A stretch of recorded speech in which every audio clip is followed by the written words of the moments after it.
Welcome to my show, The Tony Muhammad Show. Today we're going to be talking about specific solar energy, and here today I have my friend Salem Kaduri.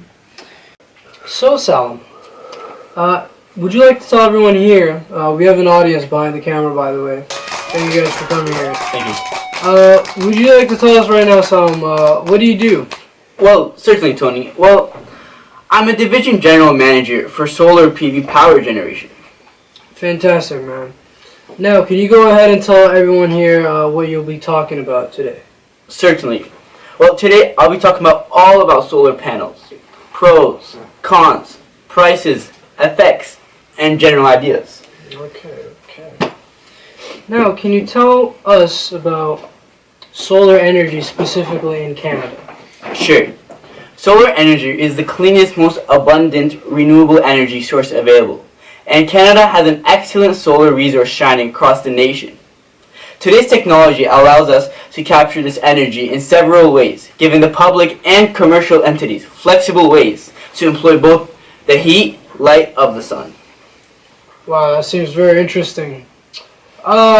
So, can you explain to the audience and me as well, how do solar panels specifically operate? Like, how do they work? Sure. Well, a collection of solar cells that spread over a large area that work together to provide power. The more light that hits the cells, the more electricity it produces. Now, what are the two types of solar panels? Well, there's photovoltaic and thermal. Photovoltaic technology, PV, directly converts sunlight into electricity. Solar thermal technology, CSP, is the harness of heat. Okay. So, since, solar panels, you have to set them up. So where would you say are the most common locations for these solar panels? Well, in a large scale, solar energies can be located anywhere. Solar panels are able to provide useful, strong energy for anything. Housing, building, power plants, etc. In Germany, though, the leading country is for using energy. Germany already has planned by 2050 to use nothing but renewable energy. During the 2009, Germany installed 8 times more megawatts of photovoltaic solar energy capacity than the US. Wow, go Germany. So one thing I think lots of us would like to know is, are these solar panels efficient? I mean, like strong lights. I mean, how efficient are these solar panels? Right, so 47% of the solar energy gets converted of heat. 18% of the photons pass through the solar cells. 0.2% of the energy is lost from local recombination of newly created holes and electrons. 33% of the sun's energy is theoretically converted into electricity. So far, to me, and hopefully to the audience, solar panels seem like an amazing and very helpful tool for energy. However, let's say I wanted to install some in my house. What would the cost be? Are they expensive or are they cheap? Well, residential solar panels size from 3 to 8 kilowatts. Average around basically solar panels themselves cost $6.5 thousand. The balance of system costs $2.5 thousand. The installation for the solar panels, they're $7,500. The labor is $3,000, and the total cost is $19,500. So, Okay, so I mean, that's pretty expensive. Well, I know for a typical 1,000 megawatts, the approximate cost of fuel for one reload is about 40 million. Okay, based on the 18-month refuel cycle. The average fuel cost for the nuclear plant in 2014, I was looking at some research, was 0.76 cents per kilowatt per hour. So how do solar panels specifically compare? Well, as the table you see now on your screen shows that the solar panels, 1 kilowatt costs around $3,000. However, you do not have to replace 1/3 of the core for $40 million every 18 months. So it kind of evens out. Wow. These solar panels are seeming like they're a good idea here. So you told us about the cost of the installation and how much to run them. So like, what about the maintenance of these solar panels? Well, maintenance is not really an issue for grid connection PV systems that do not incorporate batteries. A good installer will typically not need to return to the maintenance on this type of system. However, residential systems that incorporate batteries do require regular maintenance on the battery banks. The added cost of the batteries and maintenance should be factored into your decision about what type of PV system best suits your needs. Electricity from small or medium scale solar installations, such as those on homes or businesses, costs around 12 to 30 cents per kilowatt hour. Wow. All of this right now sounds amazing. What do you guys think? Yeah?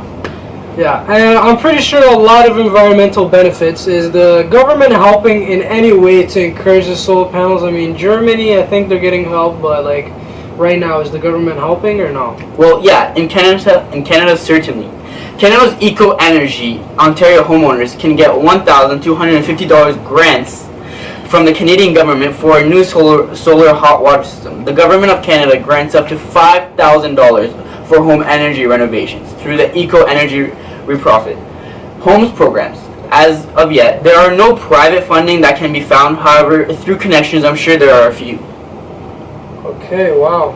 So, what are some residential effects or concerns about these solar panels? I mean, would I have any problem with them? Okay. Although there are not much problems with them, there is a need of large area for efficient setup and quality of energy. If you own a business that wants to use solar energy, another issue may come up. You may not be able to fit them on the roof of your building, and you may have to have a large area to set up your collectors of solar panels. The most typical size used for commercial applications is 77 inches by 39 inches, which is pretty large. Oh wow. So like, are there any health concerns? I mean, this might seem dumb, but you never know. Yeah. Okay, surprisingly, yes. People with electromagnetic hypersensitivity may not be able to enter or be around such a building. Since some of the milder systems of the syndrome are common and non-specific, such as headaches and restlessness, a person using the building may not even know his or her symptoms are caused by the solar system. Wow.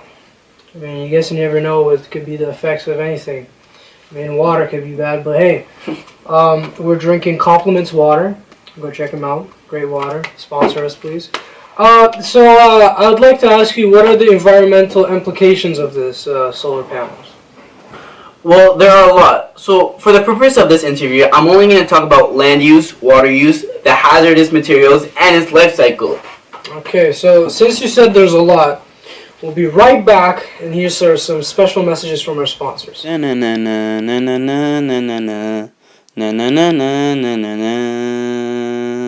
This halftime report is brought to you by solar panels. The greater of tomorrow starts today. And we're back. So right where we left off, we were talking about the hazard use, the land use, the environmental implications of solar panels. Yeah, so, basically. Salem, can you tell us? Sure. So for land use, depending on their location, large utility scales solar facilities can raise concerns about land degradation and habitat loss. For water use, concentrating solar thermal plants, CSP, like all thermal electrical plants, require water for cooling. Water use depends on the plant design, plant location, and the type of cooling. For hazardous materials, the PV cells manufacturing process includes a number of hazardous materials, most of which are used to clean and purify the semiconductor surface.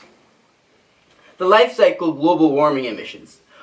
While there are no global warming emissions associated with the generating electricity from solar energy, there are emissions associated with the other stages of the solar cycle, including manufacturing, materials, transportation, installation, and maintenance. Most estimates of life cycle emissions for photovoltaic systems are between 0.07 and 0.18 pounds of carbon dioxide, equivalent to per kilowatt hour.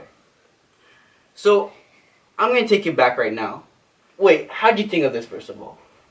So, I mean, sounds pretty nice to me. I'm looking over here over the research. And, I mean, the water use thing sounds, but the hazardous materials, I mean, the workers could face risk. I mean, that is bad. So what you're saying is, although the construction and development can cause CO2, it is still a lot safer than other types of energy? Exactly. Here are a few pros and cons that you may didn't know about solar panels. So the advantages. Solar power helps to stop global warming, obviously. Solar power saves society billions and trillions of dollars. Solar power saves you money. Also, you may not know this, but solar power creates jobs as well. And disadvantages, well, Tony, there are no disadvantages. Did you guys hear that? There are no disadvantages for solar panels. Okay, so I'd like to thank everybody here, and all the people at home watching. Give a round of applause for my boy, Salem Kaduri. Okay, thank you for joining me into the Tony Muhammad Show. Solar panels, no disadvantages. Go get you a pair. Thank you, Tony.